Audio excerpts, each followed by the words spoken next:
Hey guys, Level Cap here. Today's Monday, which means it's time for another episode of Loadout, the series where you guys, the viewers, get to pick a gun and customization for me to use. The way you do this is you leave a comment down below, letting me know what kind of weapon and accessories you'd like me to run with, and I will pick one of the top comments for the next episode. Now, my voice might sound a little bit raspy today. That's because I'm a bit under the weather, but not too under the weather to make this video for you guys. Today's top loadout comment comes from Zab Gaming, who says the French Elite Blue Devils. For the primary, we'll have the Riberolles 1918. Secondary is a Dead Germans P08, since there's no French pistol in Battlefield 1.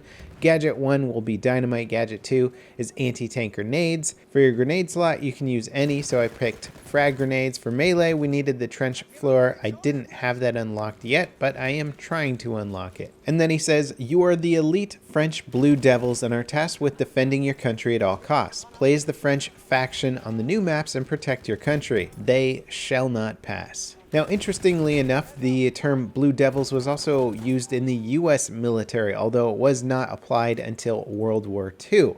In World War I, the French had an elite unit known for their skills in mountain fighting. And in fact, there's already an elite camo in this game called Blue Devil, which is for the Model 1907 medic rifle. But today, we're using the Riberolles 1918 factory. Now, I do wonder, because this gun has a suffix of factory, if that means we might get a different variant of this down the road, as we are seeing the new variants of the other level 10 guns in the game. Some food for thought for sure. Now, without question, by design, this weapon is really more of a carbine platform, although it performs just like any of the other assault classes SMGs in many ways.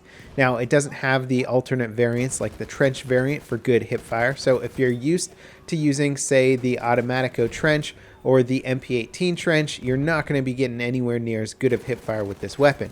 But if you're using, like, say, the factory variant of the Hellriegel, then you'll be getting the exact same hipfire with this weapon. So don't use it exclusively for hipfire. Aiming down sight is much better with this weapon, but it's not going to be amazing. You're going to have a decent amount of recoil, decent amount of spread, and the usefulness of this weapon goes way down the further and further you get from your opponent. However, it does have one trick up its sleeve, which is the integrated bipod. So if you find a low-lying wall or you have the opportunity to go prone, you can increase your accuracy dramatically at further ranges.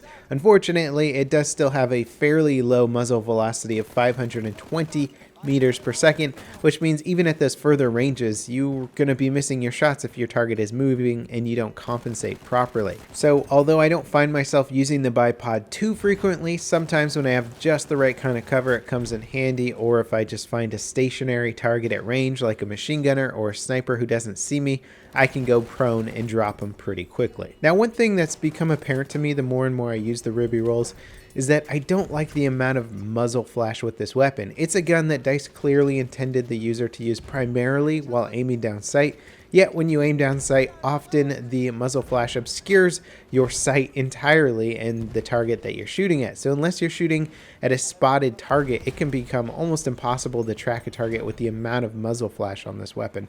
So I think that's kind of a design flaw on DICE's part, and they should look at reducing that. Now, because the Riberolles has the exact same rate of fire and maximum damage as the MP18, a very popular weapon in Battlefield 1, it becomes important to differentiate the two weapons and see which one's better. Now, the MP18 has 3 different variants, some that are great for hipfire, some that are better for aiming down sights, but one big distinguishing factor is the magazine capacity. MP18 can hold 32 rounds, the Riberolles can only hold 25, which definitely hurts its ability to take on multiple opponents, although as you can see right here, I'm not having too hard of a time doing so with one mag. It is harder though. The MP18 across the board also has better hipfire than this weapon as well. It does have slower muzzle velocity, so it's intended for slightly closer range engagements than the Riberolles, although that difference is not significant. Ultimately, the Riberolles just really kind of extends the general range of the SMGs in the game, but not by a huge amount. The bipod probably is one of the biggest factors of this weapon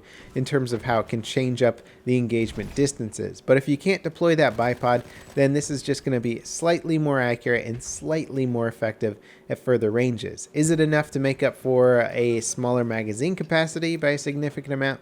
well, that's really for you guys to decide. I think overall I prefer the MP18 over this weapon just because the hipfire accuracy and the extended mag just seems to come in handy more often than, say, a bipod or a slightly better accuracy. And when I say slightly better accuracy, I mean this thing still has incredible spread increase. So if you're firing it on full auto, your shots become incredibly inaccurate as soon as you get further and further away from your target. So it's not really that accurate or that precise of a weapon in general. And when I say it extends the range slightly, I do mean just ever so slightly. Now, when it comes to the rest of the loadout, running with AT grenades and a standard frag are going to be just as effective as your primary weapon. You're going to get tons and tons of kills with these because grenades are, in my opinion, overpowered.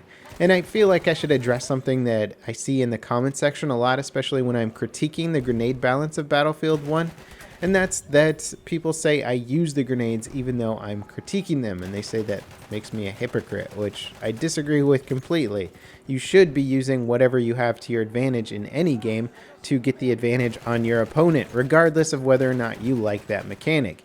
You can make the analogy of comparing it to the instant replay challenges in sports right now. The leagues are trying to do away with a lot of that because it makes the sport less enjoyable to watch.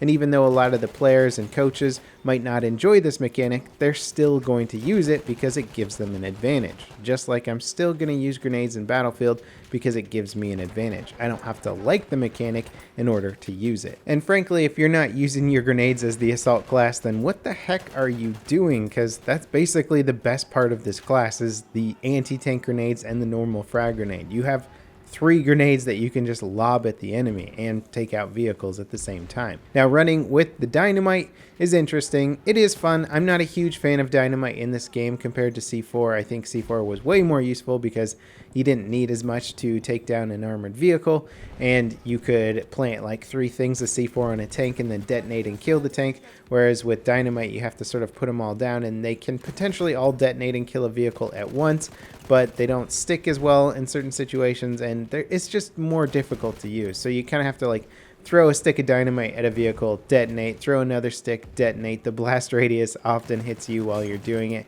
It's just an awkward weapon to use against armor, and I don't like it as much. And also against infantry, I find it moderately useful. Now for the sidearm, I've been stuck with the P08, which I gotta say just is not a good sidearm. I don't like it. You can get kills with it just fine. It does 30 damage per shot. It's got decent hip fire, a 9-round magazine, but when compared to other pistols like say the 1911, it seems just about worse in every single way. I mean, the P08's got like 1 more bullet in a mag. It's got a slightly longer reload, and its accuracy, it doesn't get as inaccurate as quickly as the 1911, but the 1911 shoots just as fast and does more damage per shot, allowing it to 3-shot kill, where the P08 needs to 4-shot kill.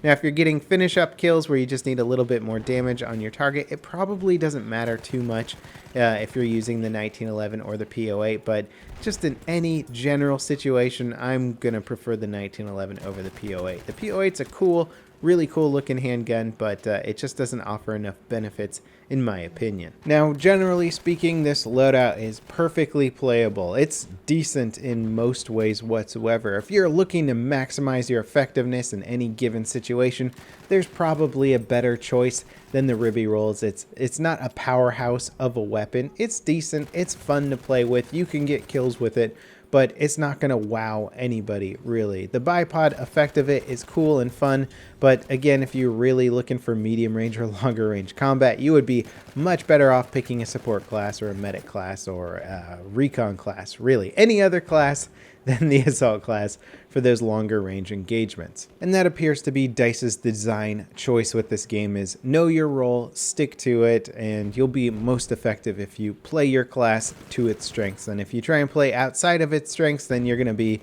pretty much not effective whatsoever. So just something to keep in mind. If your gun doesn't feel like it's performing particularly well at range, then don't use it at range. Close the distance with your enemy and you'll just be better off in the long run. Anyway, that just about wraps it up for today's episode of Loadout. Don't forget to leave your comments down below, letting me know what you'd like me to run with for next week's episode. think of something unique and interesting. I've been seeing a lot of like Martini Henry loadouts and SMLE.